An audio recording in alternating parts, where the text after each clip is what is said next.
বিচারপতি এবিএম খায়রুল হক সাহেবের যে রায়ের মাধ্যমে নির্দলীয় তত্ত্বাবধায়ক সরকার ব্যবস্থা বাতিল করেছিলেন সেটি আজকে ফিরে এলো তাৎক্ষণিকভাবে।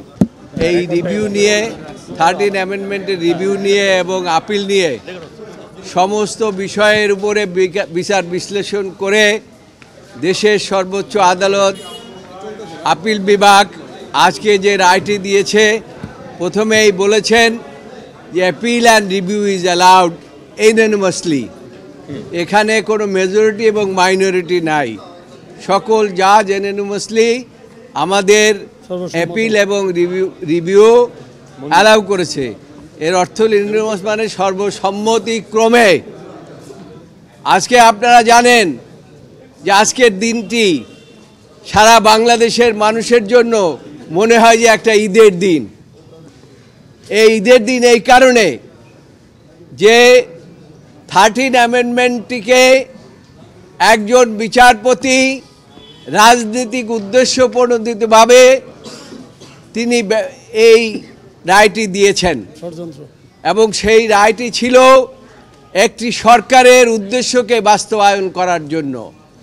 এই সরকার গণতন্ত্রকে ধ্বংস করেছে, সেই সরকার এই রায়ের উপরে ভিত্তি করে সংবিধান সংশোধন করে ফেলেছিলেন।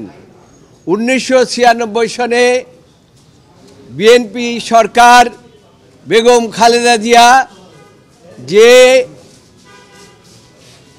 তত্ত্বাবধায়ক সরকার ব্যবস্থা প্রবর্তন করেছিলেন, সেই তত্ত্বাবধায়ক সরকার ব্যবস্থা তিনি বাতিল করেছিলেন এবং এমনভাবে বাতিল করেছেন যে তিনি সরকার যেভাবে অ্যামেন্ডমেন্ট করেছেন তার রিটায়ারমেন্টের পরে তিনি সেইভাবেই তিনি সেটা বাতিল করেছেন।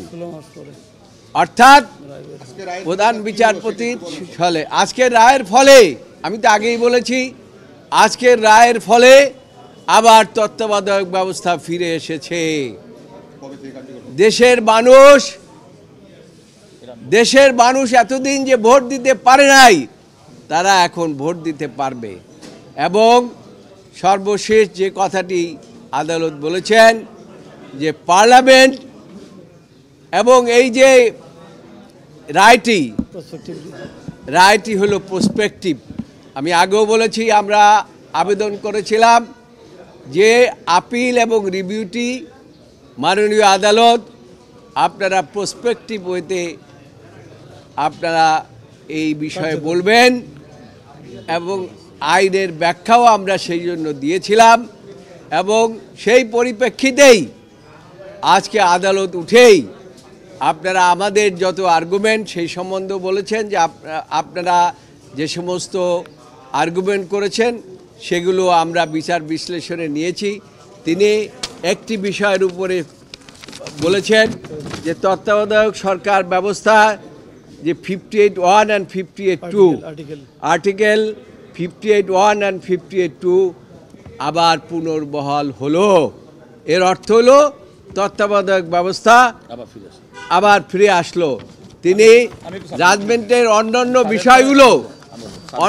বিষয়গুলো বলেছে, এইটা হলো প্রিলিমিনারি, আমরা জাজমেন্ট দিলাম ইউনিভার্সালি, জাজমেন্ট ফলোড, আরও এর মধ্যে হয়তোবা কোনো কিছু ডিটেলস ইনক্লুড করতে পারে। আমরা মনে করি যে এটা খুশি না, খালি ঈদের দিন আমাদের মনে হচ্ছে। তার কারণ বিএনপিআই খালি খুশি না, সারা জাতি খুশি। বিএনপি একটা বড় রাজনৈতিক দল, এবং এই রাজনৈতিক দল জনগণের ভোটাধিকারের বাস্তবায়নের জন্য তত্ত্বাবধায়ক সরকার ব্যবস্থা করেছিলেন। সেইটাতে উদ্দেশ্যপ্রণোদিতভাবে নিয়ে গিয়েছে দেশের মানুষকে ক্ষতি করার জন্য, দেশকে ধ্বংস করার জন্য। সেটা আজকে এই রায়ের মাধ্যমে প্রমাণ হলো। আপনারা জানেন যে এই রায়ের মাধ্যমে এই শেখ হাসিনা শুধু পালিয়ে এই যে ব্যবস্থা প্রবর্তন করেছিলেন, শুধু আয়নাঘরই বানান নাই, হাজার হাজার লক্ষ লক্ষ মানুষকে তিনি গুম করেছেন, খুন করেছেন।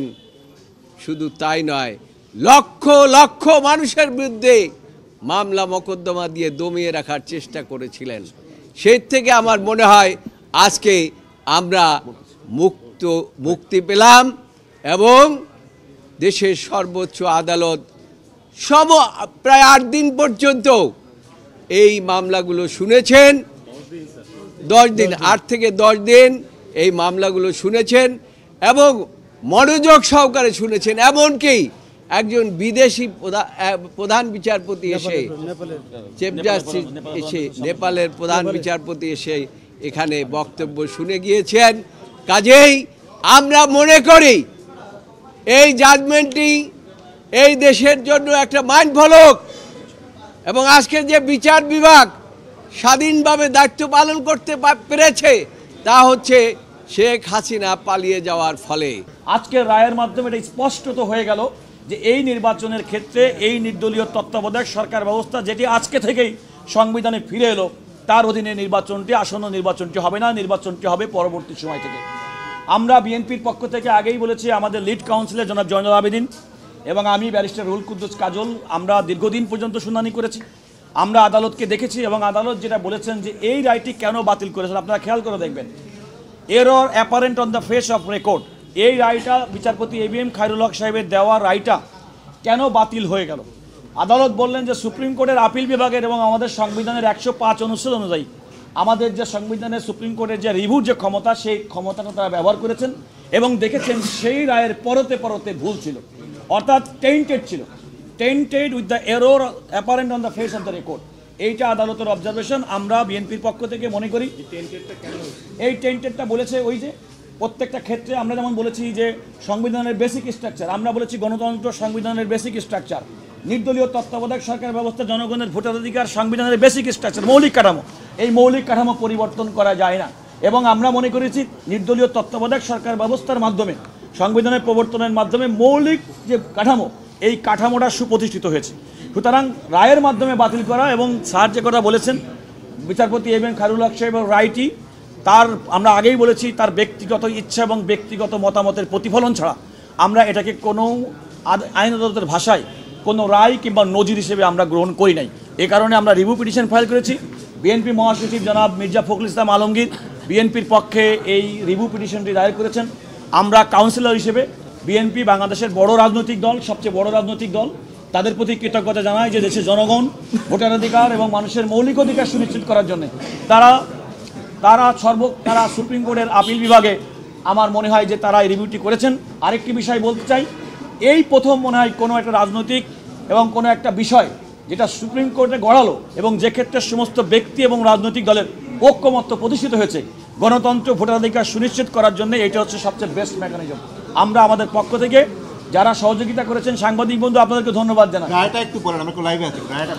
রায়টি হচ্ছে সংবিধানের আজকে সুপ্রিম কোর্টের আপিল বিভাগ, বিএনপি, অন্যান্য রাজনৈতিক দল এবং বদিউল মজুমদার কর্তৃক দায়েরকৃত বিচারপতি ABM খায়রুল হক সাহেবের যে রায়ের মাধ্যমে নির্দলীয় তত্ত্বাবধায়ক সরকার ব্যবস্থা বাতিল করেছিলেন, সেটি আজকে ফিরে এলো তাৎক্ষণিকভাবে।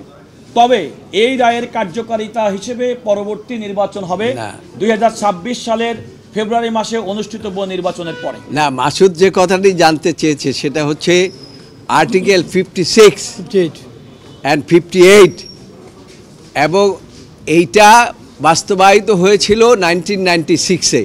উনি পরিষ্কারভাবে উল্লেখ করেছে 1996 সনে এই যে আর্টিকেল 58(1), 58(2) সেখানে যে এই ব্যবস্থা প্রবর্তন করেছিলেন এবং যেটা পরবর্তীতে এই 13 অ্যামেন্ডমেন্টের জাজমেন্টে বাতিল করেছিলেন, সেটা আবার তিনি পুনঃপ্রবর্তনের কথা বলেছেন।